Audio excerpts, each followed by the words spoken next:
God bless you guys. For everyone that's been participating, everyone that's coming into our live. Hopefully everyone is well. I know that this is an exciting time, an exciting topic that we're going to be touching today. I know last week we did a topic that was dealing with differences within the vision and the prophetic word, and today we want to target more our young people really into what they're going through.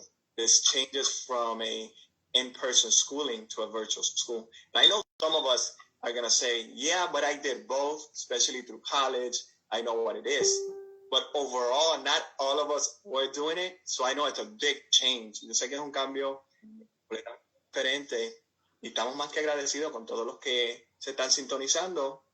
Y en el día de hoy tenemos como el moderador, la persona que va a estar al frente, the person that's going to be in front today is Pastor Alan Sanchez, which is the president from Ajec. So I'm going to allow him to take the floor. So God bless you guys. We're really, really excited to see what God has in store for us today. Amen, amen. I almost didn't take off the mute there for everything. God bless you guys y Dios te bendiga a todos los que nos están viendo a través de estos medios. Estamos contentos y felices y bien agradecidos de parte de Ajec USA, de cada uno de los participantes que están con nosotros. En esta hora, pues simplemente vamos a darle el privilegio a que cada uno de los que forman parte de este panel se introduzcan en qué área están ejerciendo sus estudios en escuelas y también pues entonces también los tópicos que les tocan, para así que los que nos están viendo puedan ver las diferentes etapas que tenemos aquí presentes. Voy a empezar con Evelyn. Dios les bendiga a todos. Como dijo Alan, mi nombre es Evelyn. Estoy estudiando maestría en enfermería. No sabría decir por qué número voy, creo que ya perdí la cuenta qué número de grado, pero ya, una maestría. Amén. También tenemos a Catherine. God bless everyone. Dios les bendiga. My name is Catherine, and I'm actually right now doing cosmetology school. So yeah, it's online, so that's why I'm here. Awesome. También tenemos a Adriana. Hi everyone, God bless you. Like you said, my name is Adriana, and I'm actually experiencing this from two sides. I'm a 7th grade English teacher, but I'm also finishing up my second year in my Master's of Divinity program in seminary. Amen. Amen. That's awesome. Mirna, she's also here with us today. Amen. God, thank you, Alan. So my name is Mirna, así como dijo nuestro hermano Alan, and I'm actually a senior in high school right now, but I'm also doing online college classes. So I have a little bit of both. Awesome. También tenemos a Rosibel. God bless you all. My name is Rosibel, and I am a senior in high school. Awesome. And Lenny. Hey guys, God bless. My name is Lenny Garcia, and I'm a senior in high school. Awesome. So para los que nos puedan ver, for those of you guys who are tuning in, we're going to have different perspectives. And today we really just want to focus on how the transition has been for all of us due to the COVID-19 pandemic, especially within our education system and as students.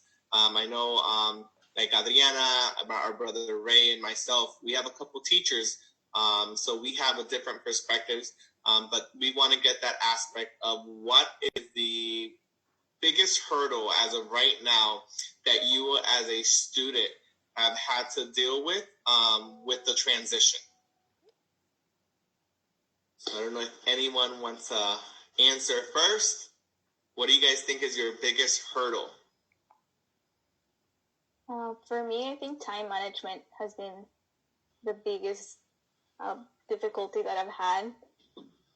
Lack of discipline. I was so used to having this routine, going to school, staying at school after hours to study, going to the library and stay there to study, or going to a coffee shop. And here I am now, I'm at home where it's like my comfortable place, where it was the place where I would just go and relax.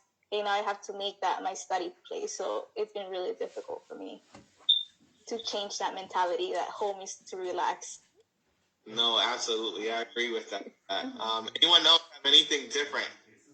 I know that's a big one for all of us. For me, it's my internet connection. It's been really, really bad. Like, sometimes I'm in the middle of a class and it just, like, shuts off. And I can't log in until, like, midnight. So, that's been my... And how has that affected you with your turning in assignments and, like, communicating with your teachers? It's been really hard, actually, because people, like, I'm assuming that my teachers think that, like, oh, she's not doing no work, but my internet's down. So, I mean, thank God for right now. I've turned in all of my assignments on time.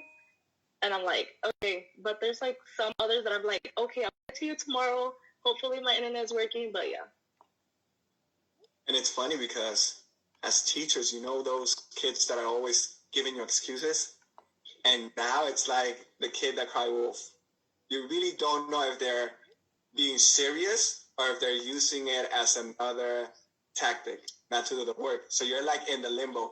Do I believe it? Do I not believe it? How do I take it? Especially those that you know have that tendency to do it. So I think that's also really difficult to understand whether they're telling you the truth or not. And that's a good question to go into. What do you guys recommend kids or jóvenes who are having those same issues right now, whether it's time management or, their internet issues? How can they differentiate their situation to be able to explain, their situation where it's coming in at a perspective where it's not like the, boy who cried wolf, but an honest, sincere example? Because right now, we do most of our communication, if not all of our communication, via emails. So any tips that you guys can offer students on how to, deal with these issues? For me, it would just be honest with your teachers. That's what I've been doing with my teachers. Like, I email them, or like I join the online classes that I have like at 8 in the morning. I'm just like, sorry, my internet was not working. But another thing that my district did for my school is that they decided to do buses and provide Wi-Fi from there. So for those students that have not been able to get connected to the internet, there's like a bus down my street that I can connect to now. So this is a good idea. That's awesome. That's very different than compared to, like, for example, the district we work with. It was a little bit of an easier transition for our district just because our students, we already ran through a Chromebook system. We already ran through Google Classroom. So it wasn't new to our teachers. But one of the biggest things that we had to do is do that, work with families that don't have access to it or weak access to it. And we've actually been giving out like almost little routers to the families, kind of like that, to be able to achieve it. And it's difficult. And it's difficult to be able to, because you kind of feel, how many of you guys have felt like irresponsible due to everything that's been going on? I'll put both hands. I see a lot of hand shaking. So how do you guys deal with that? With the with I guess the anxiety of you want to be responsible, but you have these limits that you literally have no control over. How do you guys deal with all of that? I've definitely felt that pressure between my work responsibilities and my school responsibilities. And so something that helped me is to kind of create a daily schedule. Between 12 and 3, I'm going to dedicate that to my job.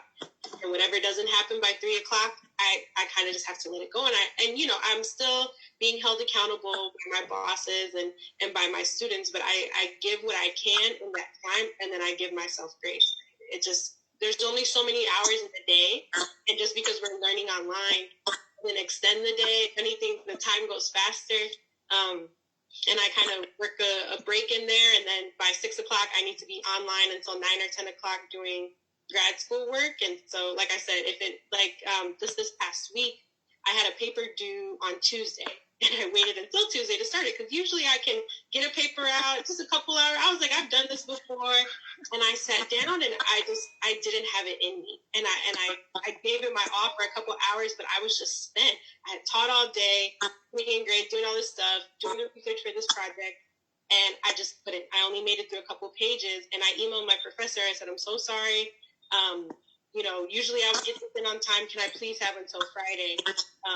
And she was like, I totally understand. Take until Sunday. So thankfully, my professors have been really gracious.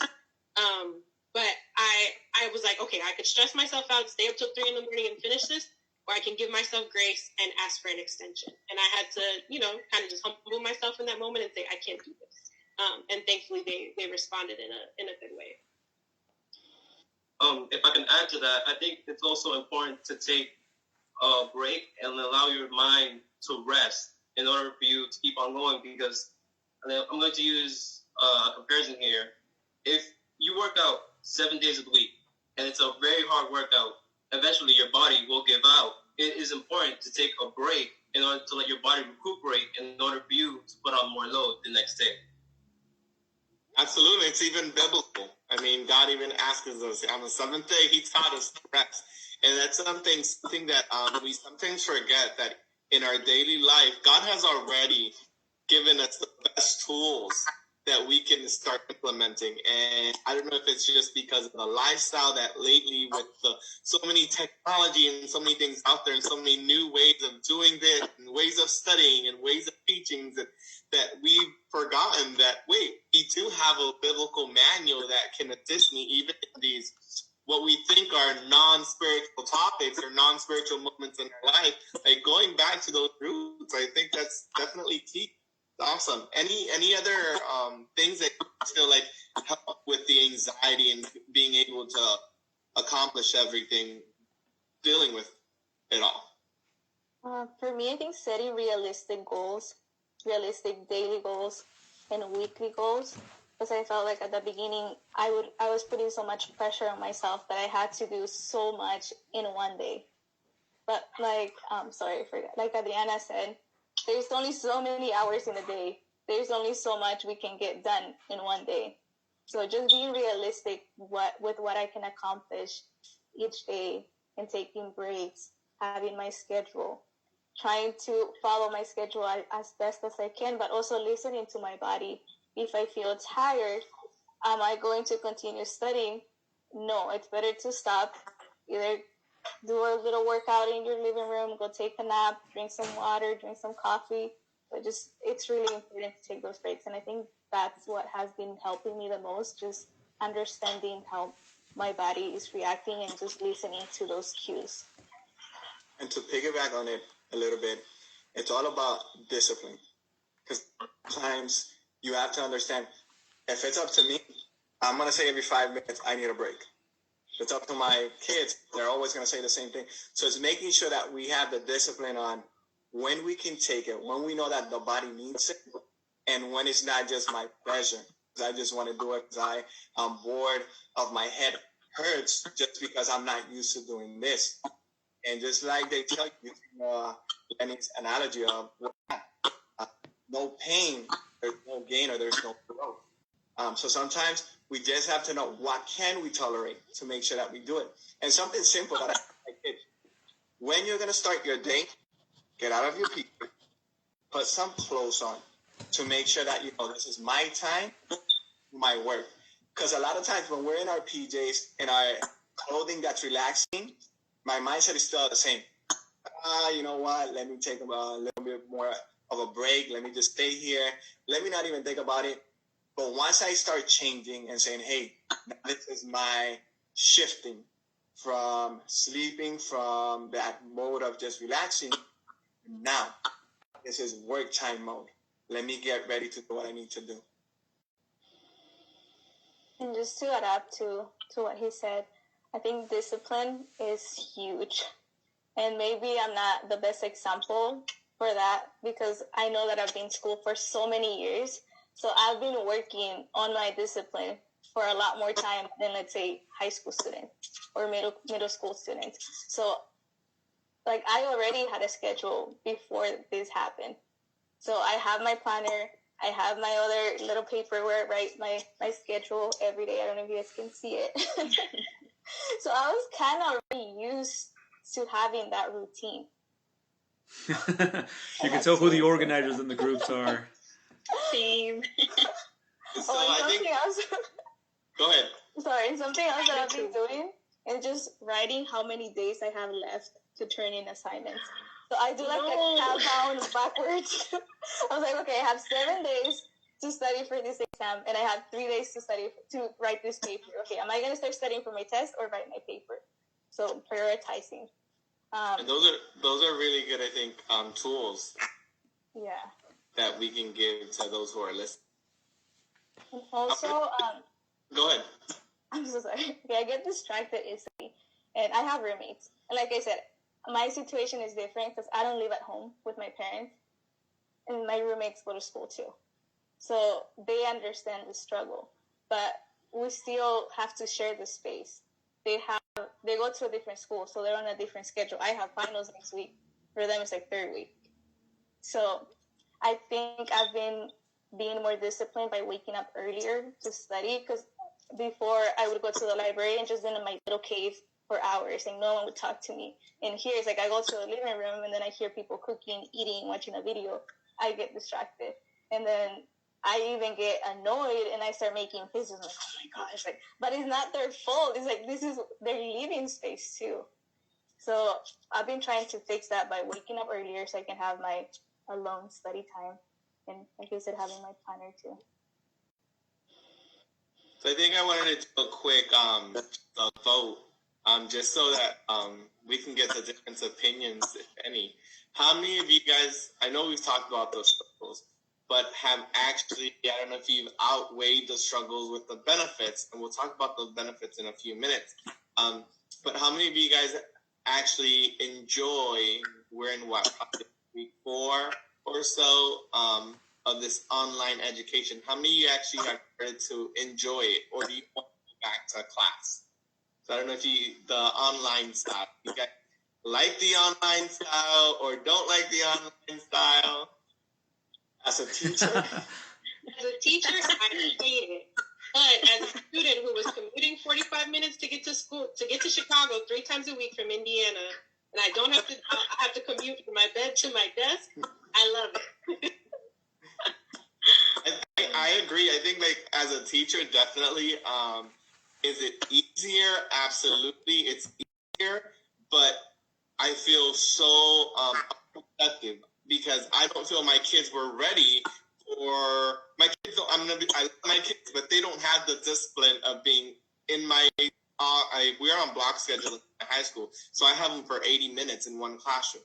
So I'm able to kind of go over, and if they don't understand something, I'm there to explain it. It's very difficult for them to just see my PowerPoint, see online videos, do assignments, and especially with some of the classes that I teach Cambridge courses. So there are courses where they really go very in different aspects. So I can say that, like, as a teacher, yeah, just thinking of it as a job, sure, it's awesome. But with a teacher heart, I absolutely hate it because as much as you try to connect with the students, it's very difficult to connect with them. So I don't know how many of you guys have had difficulties connecting with your studies and with in that environment. And you know something that's been really, really difficult as well for some, and I'm going to say it different now, aquellos que hablan español y todo se le está dando en inglés. Y están en un sistema completamente nuevo, donde ahora no tienen esa persona que le está ayudando. Y si el maestro no sabe inglés, no saben qué hacer. Gracias a Dios que mi estudiante se pasa, no, maestro, no sé qué hacer, por favor me lo puedes decir en español y yo le ayudo. Pero yo me imagino cuántos de los otros maestros que están tratando de pedirle lo mismo no pueden porque no tienen las posibilidades y la habilidad de poder hablar español también. And if I can piggyback on that, yeah. I'm also a translator at school, so I totally feel that. Like, there's like many of my colleagues and like estudiantes que me contactan y me dicen, Mirna, ¿qué dice esto? Mirna, ¿qué dice este email? Because most of them are seniors, so they're like, Mirna, ayúdame para el colegio. Mirna, ya agarraste el email de Slick or de esta universidad y que no sé. I translate it for them because they just don't know. Like my friend Milena, she's been here for at least 3 years, but she's not very well speaking English. So I'm also helping her in school, but with her assignments as well, translating them. So I totally feel that. Yeah. And I think this is where it might be funny, but this is how we show our light. This is how we show our love, where God has given us this grace to be able to know these 2 languages. And for us to just say, hey, if you guys need anything, or one of my students said, hey, Mr. Sanchez, I just wanted to let you know, thank you for everything that you do. That's it. Thank you, because I know even though we're going through all the situations and the struggles, you're still there for us. And how awesome would it be that some of the students can say, hey, I know that this is a difficult time for you as well as teachers. I just want to let you know that if any of your students need help because they do not understand the material, whether it's in English or the material that I have already covered, I'm here for them. You can let them know that they can contact me, and we can work with them. And that is just a door open, because it might be hard for me to speak about God to my students, but when it's a student to a student, not only am I speaking about it, I'm showing the actions by what I'm doing. Can any of you guys think of, I know we've been very negative at this moment, any of the benefits that you guys have felt out of this situation? Crickets. Personally for me, I have a son, I have a wife, so I have a lot more time to hang out with them. So what I do is I try to discipline myself. So I take from 8 to 11 is my block time, my office hours. That is when I'm focused. They know that in that time, it's when I'm working. They leave me alone. They don't bother me. That's when if I have to call my students, if they need me, they know that within those hours, they will get a quick response. After that, they know it might take hours or those 24 hours that I get. But so I think it should, I'm not saying for everyone, but it should help create a more closeness within families, create that relaxing time for you to just communicate with them. A lot of times, I remember that when I was working, it's just you come here, you're grading, you're doing other stuff, you're getting ready, eating, going to church. If you're leaders, you're doing so many things that you really don't have the time to just sit back and enjoy the time and say, how was your day? And not really hearing. You're saying it, but not really hearing it. Now you're really saying it and just paying attention because you're more relaxed. So I think I'm enjoying that. That's when they say, what do you think about this virtual schooling? I went like this because per my family, I have more time for them. And I'm very family oriented. So that aspect I do enjoy. Yeah, I think a benefit. Oh, go ahead. Okay. A benefit I think maybe we can all agree on is us getting closer to God during this time. Like, I've taken so much advantage of that and like praying more. Obviously, before we pray, but we're in our hurries and we're in our, our day-to-day routine and everything like that. And so it's nice to just be able to sit in the morning and like pray and read my Bible and not be in a rush to get to school, not be in a rush to do this. Sometimes we forget to put gas in the morning and then that takes up our prayer time. Sometimes we have to, our tire se vacía or something like, and it takes away from our prayer time. Or sometimes, just being realistic, we don't pray. So now I just have enjoyed being able to wake up, roll over and get on my knees and pray to God, do my devotion and like watch all the Facebook lives. I think it's just getting more in touch with my spiritual side. I know that like out of this, it's something great's gonna happen, and I see it like in a lot of the youth, not just like Ajec, but other regions, other denominations. Everyone is just so in touch with God, and I hope that after this, when we do go back to our routine, it stays that way. That we take that moment and we prioritize getting in touch with God. and we, like you said, time management, that has to include our time with God. So I've been enjoying that for sure. Yeah, I definitely agree with that. And I was thinking about the same thing. And I've actually started thinking about the other day when I do transition out, how, it's like I already know I'm going to need extra time to commute, extra time for this. Like, I still want to have additional time for prayer. I'm getting used to eating breakfast at home with something that I didn't do before, So, like, now I have to wake up earlier. So I'm already thinking, like, that means I'm going to have to go to bed earlier. That means, and I'm already thinking, what things am I going to have to cut out so I can prioritize the things that I really do want to do. And just like on a random side note, but things that I do enjoy from being at home all day, I haven't wore socks like in 4 weeks. I eat fresh every single day. My fridge is stocked. I can work with like loud music on. You guys have to study, so probably not a good idea to have music on. But for us that are just working, so I'm going to represent all the teleworkers. Like we could have music on, and just it's a different environment. So there are little victories. Working outside, taking my laptop outside when it's sunny, and just going out there for a second.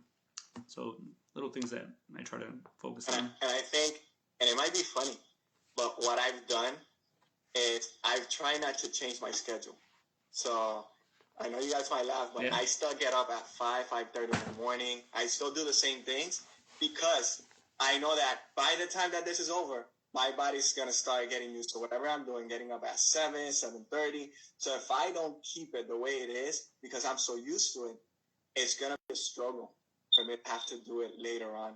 So sometimes it's just making sure that you're keeping those small little details and agendas that you had prior to, just to make sure that it does not create issues. How do I still make time if I was in school, if I was working, if I was doing other stuff? And if I try as much as I can to keep those same, obviously now I have more time to pray. Now I have more time to read the Bible, because I'm not here having to rush to get out of my house at 6:15, 6:20 to go to school. Now I have 5:30 all the way till maybe 6:37 till my son gets up, and then start my day.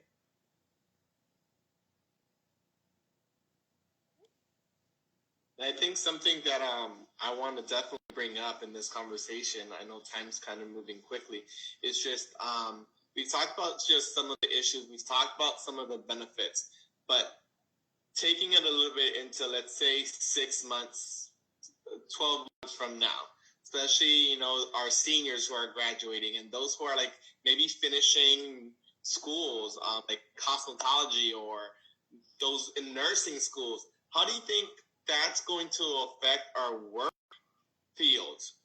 Since, right now, like Catherine was talking about it, like she's doing cosmetology online. So it's so hard. Like, just like a background of, this. So before the whole pandemic happened, I was in school for 1 week. Like physically at school for 1 week. And obviously that first week is like orientation. And we had to be there from 8 to 5:30 around there, depending on what the time. So in cosmetology school, your steps to graduation are based on the hours that you're at school. So, and obviously adding to like the certificates you get and everything. So I was there for a week. I got 40 hours or something like that. And now doing it online, all of my hours are based on the assignments I turn in. So if I don't turn in an assignment, those are hours that I don't get. So I had to finish 300 hours, and those hours, like, depending on what the assignment is, the instructor that we have assigns it. So, like, let's say she tells us to do, like, a resume. And she'll be like, okay, this is only worth 2 hours. So, and then we don't have anywhere else to do hours. Kind of, like, it's taken me back, because I definitely have to be, like, on top of those assignments. And just adding to that, I've been helping with, like, my church Facebook Live. So I have so many other responsibilities that I didn't have before, and that time management has helped so much, because I know my limits, I guess I can say. And I know when I can do my work for school. I know when I have time. And I've learned to say like yes and no. I've learned to be a big advocate for that. Like if I can't do it because I know I have to turn in an assignment, I'm okay with doing that because I have my priorities on different things. And I think that's something that's very important. And being able to say no or like being able to say yes, because if you don't have the time and you know that you're overwhelmed with something, like don't feel bad because you can't do it. Just be honest. I think that's the best thing to do is be honest. If you can't be honest, then you're going to you're going to be stressed and you're going to be overwhelmed. And I don't think, this is the time for that because everything else is overwhelming. We should be graceful with ourselves. I was curious about that. Like everyone who has to do or was in a field where it's a trade or where you do a lot of labs or you do a lot of like hands-on learning. How has that adjustment been going? Because now, I mean, there's only so many people's hair you can cut in your house. I'm guessing, right? Or, if you're in culinary school, I guess maybe you can continue practicing. But like if you're doing science labs, like you don't have access to, the chemicals that you would need, or to the physics, whatever it is. And so I'm just kind of curious if anybody has dealt with that, with those adjustments. What has your school been doing to, I guess, compensate for not being able to do hands-on training? For me, I'm in nursing school, so everything is pretty much hands-on. So I've been dealing with a lot of fear of not being competent after I graduate during my first year of being a new nurse. My school is trying to help us, but I feel like it's not really helping because we have simulation lab online. So before we would have it was really weird. Like you're trying to talk to a mannequin. It's like a piece of plastic. Now we're talking to a piece of plastic through my computer. And I have to do all my skills and describe step by step. And there are many things that just come second nature to you. Like you forget, I'm going to verbalize, I'm opening this bag, I'm cleaning this little tube.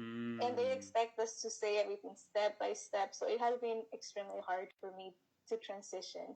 And like I said, just not feeling like I'm getting my skills.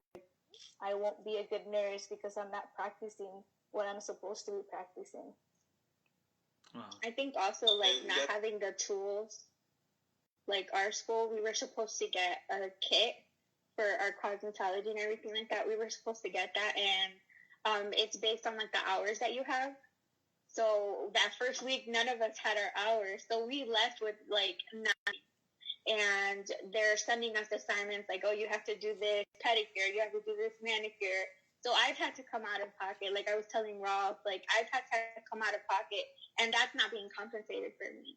So, and this kind of equipment is expensive, like when you don't have that knowledge or anything like that, you're just buying things that you see online. And the instructor that's actually sending us the assignments is not the instructor that I met in person. So it's having to go from like someone that I already met that was already teaching us to someone that's just sending me assignments, like do them. And then not having a kit or anything like that, that's just been a big thing as well. Just having to come out of pocket. And then, some of us have lost our jobs. Like I lost both of my jobs. I was working retail and I was working at a nail salon. And both of them closed because of obviously this. So, if I had to go on unemployment, I had to wait for that to be approved or any assistance from the government or anything like that. I had to wait to be approved for it. So it definitely took a toll on that aspect of it. And I also wanted to add, I used to have 12-hour clinicals once a week. So now it's online. Of course, they can expect you to sit down in front of your computer for 12 hours, but it's like 5, sometimes 7 hours. And I feel like I'm already getting back problems just like from sitting on my computer. I can't stay focused. I get distracted. If a fly flies in front of me, I'll get distracted. So I feel like I'm just not paying attention. I'm not practicing. It's just been really, really hard. So pray for me, guys. I definitely get you. For the last 2 years, my wife, she's a career changer. She left teaching and went back to nursing school. So her graduation, online graduations actually coming up. And that's something I wanted to talk, especially with our seniors here today. How has that affected you? Like, so much, especially when you're in college, but in school, so much time that you've put into, for this moment, money, preparing you, for your senior year and that moment to walk the stage. And now, I don't know what each district or city is coming up with. But I know we just announced in our district that we're actually doing virtual graduations, and they're going to try to do a distance physical graduation in July, but they're definitely doing the virtual graduation. So how have you guys felt or dealt with all of this? And has it affected your lack of, I guess, motivation because of it? Honestly, for me, I feel that now that I'm not in school, I've had more assignments to do, and then now since everything's being canceled, I'm like really upset because I'm like, I did not work this long to not walk. But honestly, I don't mind whatever my district decides. Like, probably like 2 days ago, I got an email saying that our graduation ceremony had been canceled, and then we had to take a survey, and they provided 3 things. So one was to wait to postpone the graduation until August 14 and to see how everything was going. The second option was virtual graduation, like everything would run as normal, as a normal graduation, like national anthem, guest speakers, and so on and so on. And then the last one was also a virtual graduation, but I honestly don't remember number C. But I chose number A because I feel every person should at least have that moment in their life to be able to walk down, have their family cheer on them because they did it, So for me, I'm like really upset, but I don't mind. But I'm still gonna take my photo shoot. They're not gonna take that away from me. So, yeah.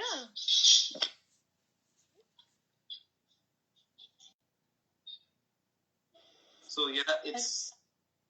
Sorry, go ahead. I feel like for me, my motivation has definitely gone down a lot because I'm doing all this work. My teachers are just not as nice. They're just like, here's work and turn it in on Friday. That's it. And I feel like I'm just like, what am I doing this for? I'm not getting anything at the end. And I'm just like, I'm just not doing it for anything, just to get a good grade in the class and get press a button to graduate. That's, yeah. Mm-hmm. Well, I can totally agree with that, 100%. Because now I'm just turning assignments just so I can graduate. I'm not really physically learning. So.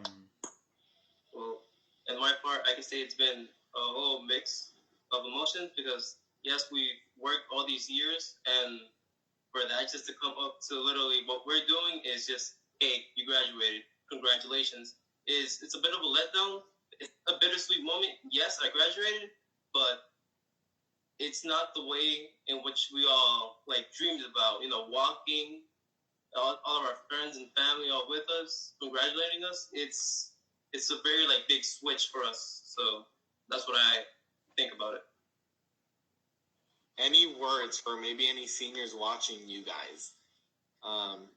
Any words or any advice on dealing with it all? Honestly, rely on God, because that's what I've been doing personally. Because there's just some days that I do homework for 16 hours straight, and my mom knows this. I'll just be in my room, and I'm like, Mom, I'm just gonna be doing assignments. But something that I've been doing actually is getting my post-it notes and sticking them on here, making sure of all my assignments that I have to do. I don't know what else. My planner, I've been writing on my planner. I've been trying to wake up early. Just stay motivated. Try to keep yourself busy. And always rely on God. Pray to God, because honestly, if these past few weeks I have not, I've gotten so much to God on a personal level. Last weekend or 2 weeks ago, I had a preaching marathon that I just watch like 4 preaching in 6 hours and like just feed your spirit, never let anything like desamotivarte. Like I know this is a hard time. It's a hard time for all of us. It's a hard time for me, but honestly, how the Bible says, con Cristo, todo es posible. There's nothing impossible. So if we turn in our assignments and if we can graduate, then we will get through this. This too shall pass. And that's all I have. What I have to share is God, number one. He should be the center and of everything of your life. And to have a goal, the goal that you have for whatever it may be, to go into engineering or to medical school, just know that this is an obstacle and this is God's plan for you to overcome that obstacle and to become greater in life and to achieve the plan that He has for you. A lot of times we think, and this is just from maybe the teacher perspective, why am I doing all these things if I'm not going to be able to walk? And we lose sight of what's important. Everything that I get my hands on is knowledge. Mm-hmm. Whether I think I'm never going to use it or not, you never know when that moment comes that you can say, hey, I used that once. I know that and you can use that knowledge. So at the end of the day, don't forget that knowledge is always power.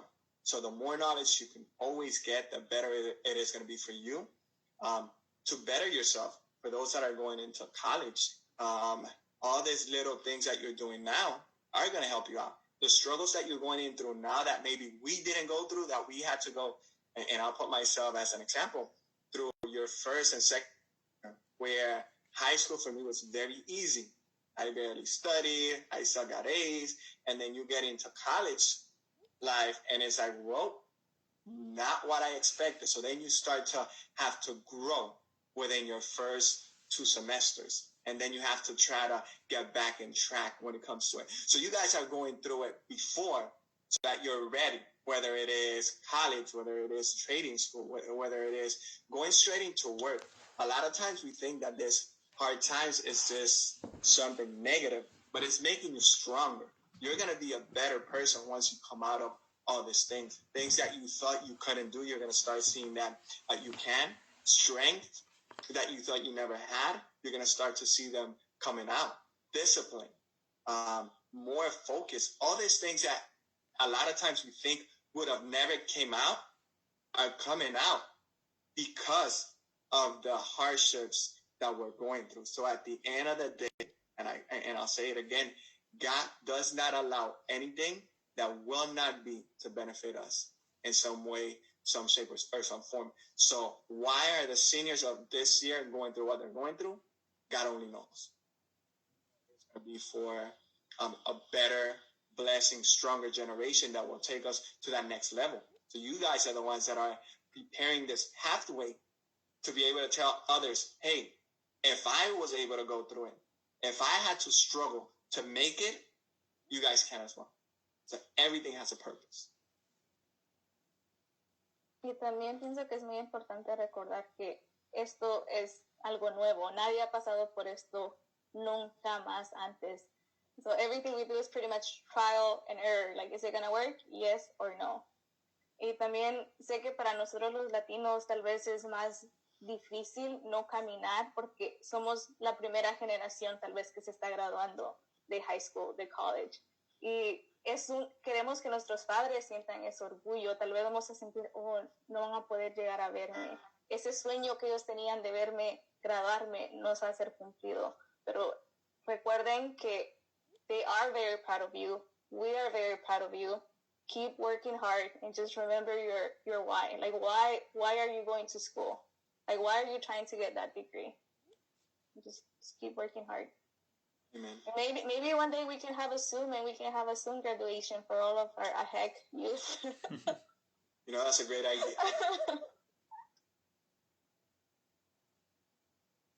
And I think that's something that when we were talking about those struggles that we're going through, and that, you know, you just said that, you know, no one has gone through these situations, but that God has allowed them. I think we need to understand that, you know, for some reason, it's our generation que nos ha tocado to work with this and deal with this. And something that I've even looked at it in a different perspective is a lot of our churches have actually reached out to our holiness because we are the ones who are more technologically savvy, more Facebook Live, more this. So we now have like so much of a responsibility more than ever now with like our churches and dealing with everything.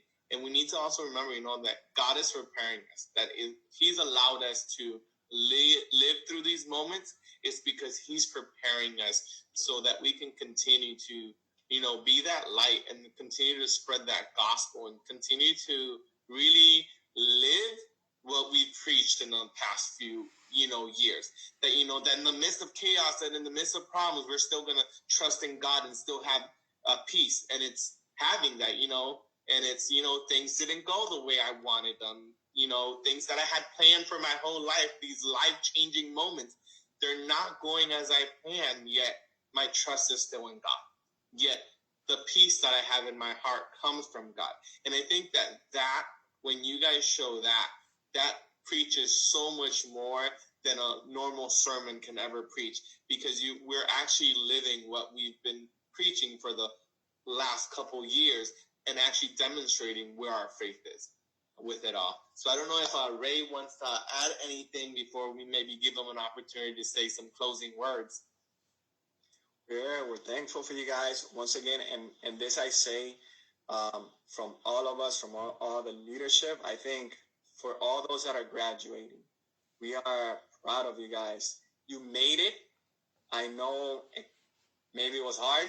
Maybe some of you guys were thinking about giving up, but you made it. You're here. We're going to celebrate with you guys. We're going to pray with you guys, and know that this is just one stepping stone. You have more to come. God will always be by your side. And like Evelyn said, make sure that you don't forget your why. And like Lenny said, don't forget that even in your why, always remember that God should always be the center, and allow Him to be the one to guide into what is it that He wants you to do. Because you're not finished by graduating from high school. You're not finished by graduating from college. You're not finished by becoming your careers.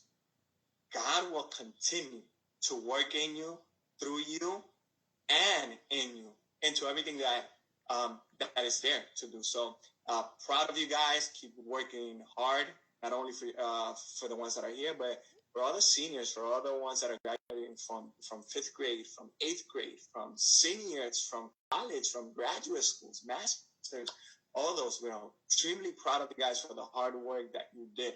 It is not the walkway, it is not the paper that really matters.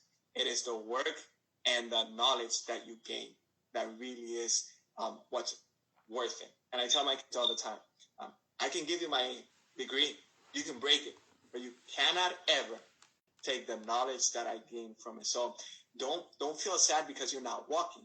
No one can ever take the knowledge that you got gained, and you will continue to gain through all this time. So we're extremely proud of you guys. And I have to say, with something that I think we all kind of smiled at when Mirna said it, but I'm so proud. Guys, take advantage. Don't let it take it all away. If you can't walk, make sure, if you have the capability, take your photo shoot. Make your moment. Like, at the end of the day, yes, walking is a major big deal, but we always go back to those pictures. Going back to those, wearing your caps and gowns, just, taking advantage and making everything that, we're living in, just glorifying God through it all. Glorifying God and say thank you because, like I said before, things didn't go the way I planned, but I'm following your plan. And I think that's the best thing that we can do. So I want to give you guys just one more opportunity for each one of you guys to just speak and leave anything that you guys want, maybe something we haven't mentioned or something that's in your heart, whatever you guys have in your heart for any of the students, teachers that are watching us that you guys have. So I'm going to start again with Evelyn. I'm just going to say, please don't feel like you're going through this alone. As you can see, there's only 9 of us here, but there's a lot more people going through this right now. We're all trying to figure it out. be open to exploring your emotions and what you're feeling. Make sure you're talking to someone, asking for help. If you feel like you don't have the support system that you need, maybe you can start building one. Like at the beginning, I felt like, oh my gosh, no one's checking on me, no one's texting me. And then I took it upon myself. Maybe I should check on people. Maybe I should ask them how they're doing. Maybe I should ask them if they need help. And now all my friends are texting me, hey, like, do you need help with this assignment? How's your day going? I found this workout video. Maybe you can do it with me. Something great that came out from this quarantine. We discover Zoom. Oh my gosh, we can connect with people from all over the world now. So let's take advantage of it too. Amen. Catherine? I was literally thinking the same thing that Evelyn said. Like, if you don't have that support system, know that you have thousands of Ajec people that love you and that are willing to talk to you. You know, like I know Midna posted the other day on Instagram. She's like, if y'all could say a little prayer for me, and then she posted another video like of her crying because people were responding back to her, and I'm sure she got that motivation and she got those words of encouragement from other people. You know, like Evelyn said, we're not in this alone. Like she said, there's 9 of us here, but there's a whole bunch of people that, you know, they need a friend, you know, and you're not alone. So if any of us here or any of us or any people that are watching need a friend or need someone to talk to, like, I'm the first one. My DMs are open. I am up all night too, so it don't matter where you are in the country. I'm more than willing to, you know, pray for you. If you need a friend, definitely count on me. So yeah, that's what I wanted to say. We're not in this alone, for sure. Adriana? Thank you so much for providing this space for us to get this out and to join in this same struggle. I just want to leave y'all with a thought. I did a little Bible study on the story when the prophet Elijah is running for his life from Queen Jezebel, and he goes into the wilderness, kind of his own quarantine, and the first thing he does is take a nap. And then the angel wakes him up and says, hey, you need to eat. And so he eats, and then he goes back to sleep. The angel wakes him up, he eats some more. And so if anything, I've learned that when you're in a stressful situation, rest, take care of your body, eat well. Mm-hmm. And then a little bit later on in that same text, God speaks to Elijah. And God is not in the fire. God was not in the wind. God was not in the earthquake. God is not in all the chaos. God was in the gentle whisper. So I pray that you all hear those gentle whispers in the midst of all this craziness that's going on. Because after that, that's when the real adventure begins. So take care of yourselves. Amen. Midna? Amen. Just like how everybody's been mentioning, like, Dios tiene todo bajo control. Always keep God at the center. Like, honestly, for me, if you have to cry it out, like I did, cry it out. Because no te retengan las lágrimas. If you have to cry, cry. If you have to punch your pillow, punch your pillow. But just know that this too shall pass. You know, like how Kathy said, I'm available. If I cried it out on Instagram, you can come to me. You can cry to me. Like, just call me and be like, Mirna, don't talk. Just hear me out. I'm that person. I'm the best type of person. But that's what I have to say. Keep God at the center, and this too shall pass. That's it. Brother Lenny? What I have to say is count your blessings. It could be whoever. You could look yourself in the mirror and you could say, I woke up today. I'm breathing. I have a family that loves me. Because Thanksgiving shouldn't be the only time to say what you're thankful for. It should be every day. It should be a constant thing that you should just say to yourself in order to keep yourself moving forward. Amen. Absolutely. Rosibel? What I would say is, what everybody's been saying, also keep God at the center. And this all may seem like a messy puzzle to everybody, but like God is going to fix it up for us. And at the end, it's going to look very beautiful. And it's going to be like everything He has planned for us is going to come through. Every tear everyone has shed is going to be for a purpose. And also, like, keep your family close. That can also be a really good thing because family can help a lot in these tough times. And yeah, that's what I'd say. Awesome. Well, definitely want to thank you guys. And before I give it off to our Ajec USA leaders, I do just want to say to all of you guys and anyone listening, just to continue to, remember who God is in our life. I think we've all gone through a moment, and not talking about right now, we've all gone through a moment where we had no idea what was going on in my life. And then maybe a few months later, even years later, we're like, that's why God allowed that situation in my life, or that's why this happened. We are going through the moment where maybe we don't understand that part yet, but just trust that, because God is in control, we're going to get to that moment and be like, God, you allowed me to live this moment, and now look at me now. So just remembering the purposes that God has for our lives and moving forward, most definitely. I want to thank Brother Ray and Brother Ralph for this opportunity as well. So give it to you guys. Gracias a todos. Y antes de dárselo a Rafael para que nos lleven oración, especialmente a los jóvenes, una vez más, para aquellos que tal vez no entendieron bien, la importancia de que no se olviden que no importa lo que pase, mientras nosotros tenemos a Dios como el centro, Dios siempre va a tener todo bajo control y siempre nos va a tener.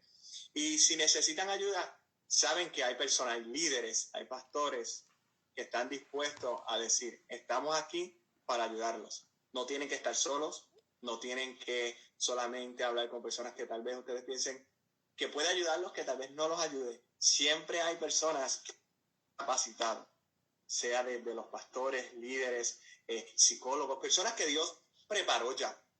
Y lo único que nosotros tenemos que estar dispuestos a decir, necesito ayuda, estoy pasando por dificultades y ellos están aquí para ayudarnos. Pero no olviden que antes de hablar con cualquier otra persona, siempre hablen por la mañana y por la noche con aquel que lo conoce todo, y es Dios. Y si nosotros comenzamos nuestro día con Él y lo terminamos con Él, lo tenemos todo. Nos vamos a levantar con gozo y nos vamos y vamos a descansar en paz. Estamos muy agradecidos por ustedes, por estar aquí, también por aquellos que estuvieron viéndonos. Le queremos dejar saber, no están solos. Todos estamos pasando por las dificultades, pero al tener a Dios como el centro de nuestra vida, podemos tener paz, que esto es parte del propósito de Él. Entonces ahora le quiero dejar pasar a Rafi, a Rafael, para que sea el que concluya y nos haga una oración enfocada en nuestra juventud, en los estudiantes y también en los maestros, que sabemos que también están pasando por dificultades. First of all, I love the closing remarks. I think everyone's participation and closing remarks were just spot on. If we could just share that closing remarks for everyone, I think that would have been enough content to motivate and encourage everybody watching. But in every crisis, there's opportunity. And, even Jesus was perfected through suffering. So we have to understand that, these moments that we feel uncomfortable, that we are getting challenged, it's an opportunity for growth. I bet you right now, you may not even realize it, but your focus is growing. You're learning to be more focused because you've dealt with challenges that you didn't have to deal with before. And now you're having to find creative solutions to problems that you didn't have before. And that's where growth comes from. So believe me when I say that when we come out of this, we are going to be growing as people. The more time that we've spent with the Lord, the time that we've spent solving these problems that we didn't have before, all of that's going to help us once we transition out of this. And my prayer is, that we may step out into a moment of revival, just like it's happened in history during other difficult moments, right? We talk about 9/11, we talk about, early pandemics, and there was always revival afterwards. Because there's this moment of recognition and there's a moment of refocus that's happening, that God is using to refocus us. So let's take advantage of that time, and I'm going to share just a quick prayer for everyone that's here, everyone that's watching, that we may take full advantage of this opportunity. Lord, you are so good to us, Father, and you know exactly what we need. You know exactly what our generation needed in this hour, in this moment. You knew what the church needed to come out of its funk, to come out of its sleep. Lord, you knew what was needed. And you are taking this time, Father, to work in our hearts, to still our hearts, that we may listen to your voice, that we may refocus, that we may grow in new skills that we didn't possess before, that we may grow in patience, in wisdom, in problem solving. The world is in need of problem solvers, Lord. And I pray that the youth that is going through school right now in a scenario that has never been done before, that they may come out of this as problem solvers. That doors may become open to them in their careers because they know how to solve unusual problems. Problems that haven't been seen before, but yet they come to them and they present them before you, and you give solutions that will give answers and comfort to other people. I pray that a spirit of wisdom and revelation may begin to pour out into all of our youth.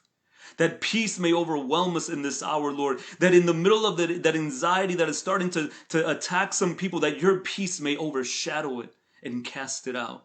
A spirit of joy overflowing in our lives, Lord. That we may be that generation of Daniel, Lord. That we may know the ways of Babylon, but always be sanctified before you so that we can succeed both in the spiritual and the physical. I pray your blessing over Ajec, Lord. May your face shine upon us. May your mercy surround us, Lord, in everything that we do. In the mighty name of Jesus we pray. Amen. Amen. Well, thanks everyone for coming. We appreciate your feedback so much. We know that people are going to be edified from this, and we are inviting you guys to continue. We're going to be having podcasts or live casts every Wednesday, 9 o'clock Central, 10 o'clock Eastern. Thanks again so much, and we hope to see you guys next week. Stay blessed and stay encouraged. Amen. Bless you guys. Bless. Amen. God bless you. Thank you for the opportunity. Yes.